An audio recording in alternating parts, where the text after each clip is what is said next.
in their first 2 drives. Dak did not look comfortable. They also had several drops, and then the rest of the game happened. Dak Prescott was sensational last night, completing 83% of his passes the rest of the way and accounting for all 5 of Dallas's touchdowns on the night. So let's be fair here, folks. As the Cowboys have gone through a down month, we have talked a lot about Dak Prescott, his struggles, and we've not shied away from it. The same intensity should be brought to the conversation today. Marcus, how about the performance of Dak last night? It was phenomenal. It was phenomenal, and I've been saying for a month, G, this is going to be about Kellen Moore and Dak Prescott. Like, we could talk about defense, and we can get to other players, but those 2 guys in sync, they've shown that they can play elite offense in this league. And last night, what you saw was, one, Dak being very confident in what he was doing. His operation was better. You didn't see a bunch of hitching like we've seen the past few weeks with him throwing interceptions.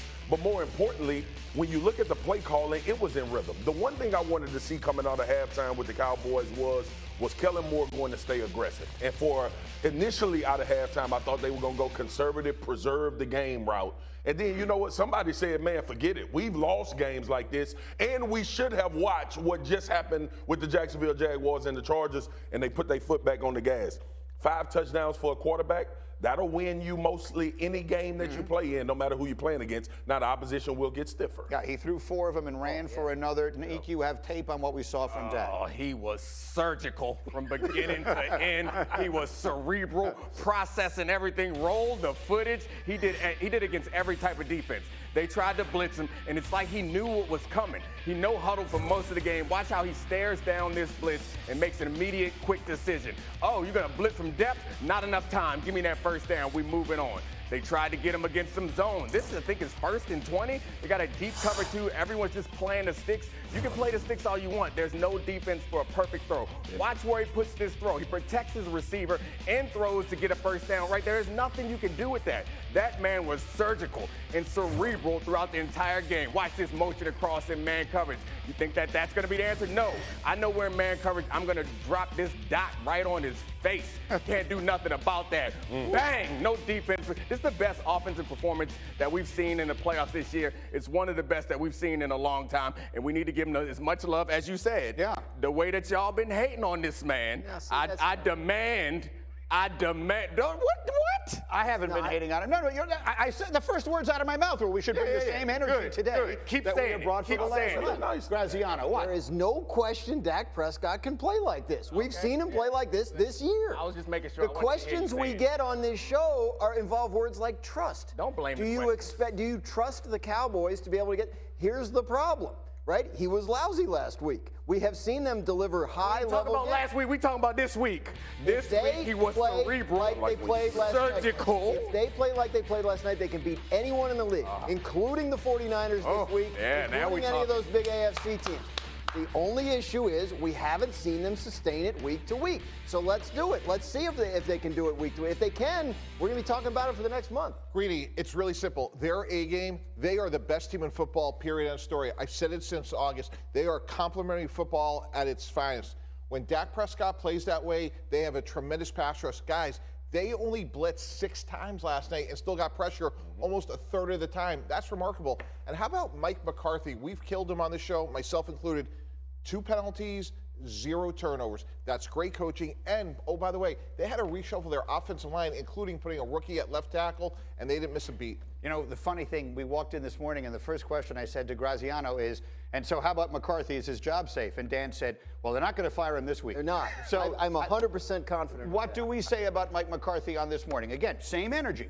Everything goes at his feet the same when they thing lose. I said last week. Why the hell were we even talking about this man's job? Like, I get it, and I understand it's Jerry. The elephant in the room is Jerry, and everybody expects him to be irrational because of where he is right now and trying to win a Super Bowl. Brother, look at him. Look at the big fella. Yeah. First of all, they talked about this week of how practice was super focused. The first Judge it, Dan. I see you. Come on, Mike, you got to get a little loose in the You got the face down, though. He got the face down. Dangling. But nah, man, but seriously. This man has won, like I said, 24 games in the past 2 years, right? The job of the coach is to give your team an opportunity to get in the tournament. He's done that twice. Now he's 1-1 in the playoffs, right? So when you look at the trajectory and where you were trying to get to, Mike McCarthy has answered the bell. Now, Mike McCarthy obviously should have been criticized for the number of penalties. We're going to always point to the head coach. The play the play clock. We alluded to that last year. All of that's fair, all right?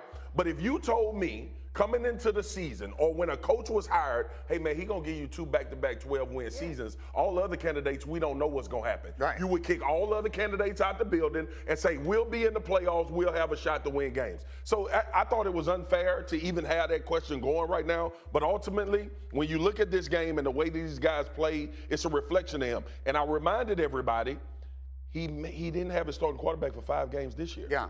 And they went 4-1. Yeah. And look, and when he did have the starting quarterback threw too many interceptions. This is the issue. When Dak Prescott is not throwing interceptions, they are a great football, not a good football team, almost all the time. Football. Dak Prescott is not an interception. Well, let's talk about last night. I don't want to talk about. He didn't throw any interceptions last night. He was incredible. He was in the no huddle. He was manipulating that defense. He didn't even need to get in the huddle. Maybe Kellen Moore was there. Maybe not. Dak Prescott was killing. He was the OC. You can't punch me in my face 16 times and then shake my hand.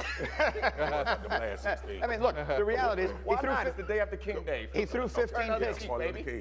He threw 15 picks in 12 games this year. It happened. We had legitimate conversations about a player that most all of us believe in, who was not playing well. Last night he played great. Yeah, and agree. When you distill it now, Dak Prescott is still, in my opinion, a top 6 quarterback. Like, they're in the final 8. They have a reasonable chance to win again, and I'm hard-pressed to come up with another 6 or 7 quarterbacks on the planet that are better than he is. And can I say another thing? You know what he did last night? He ran with the football and moved much more than usual. And Marcus, I know you've been saying it on this show, and I've been saying it here as well, that he has the athleticism to do the things that a lot of the athletic quarterbacks in the NFL do, and he doesn't do it as much. And last night we saw it. And we're not asking him to be Josh Allen or Lamar Jackson or any like that. I tell people all the time, you know what one of the most devastating things is? We don't talk about Patrick Mahomes. In the playoffs, Patrick Mahomes' legs are as critical as his arm when we see him play in these big games. Last night, Kellen Moore made it a point. One, he came out with a bootleg. That was the first play of the game. And then you see the reverse fake out in the red zone. They had a speed option in the game. I was just about to say. So you see the difference. And last week, I didn't say this, G, because I would have got killed, and everybody think that I'm an apologist for the Dallas Cowboys.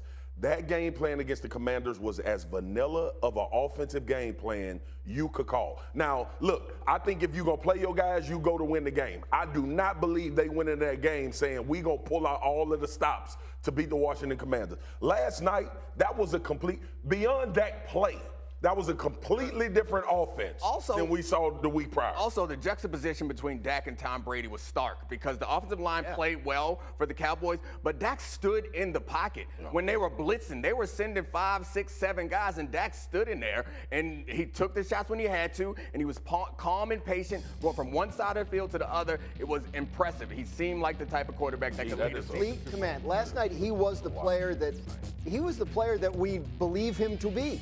Right? The issue I've had all year is like, why won't you stop throwing interceptions? This is not you. And last night, I think, was him. And if that's who he is for the next 3-4 weeks, then again, we are going to continue to be having these conversations. Well, so before we can get to the second and the third week, they got to go through San Francisco, and they got to do it in an enormous disadvantage. They are 4-point underdogs at San Francisco, which candidly, I think is a closer line than I would have expected it to be.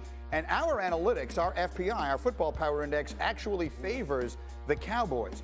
But here is the context. The Cowboys are playing a road game on 5 days rest against a Niners team that has 7 days rest. The Cowboys also have to travel twice. Both of them are on the road. The Niners are staying home. Teams with that profile playing in those circumstances, as you see, are 9-24. I turn immediately to the players on my set.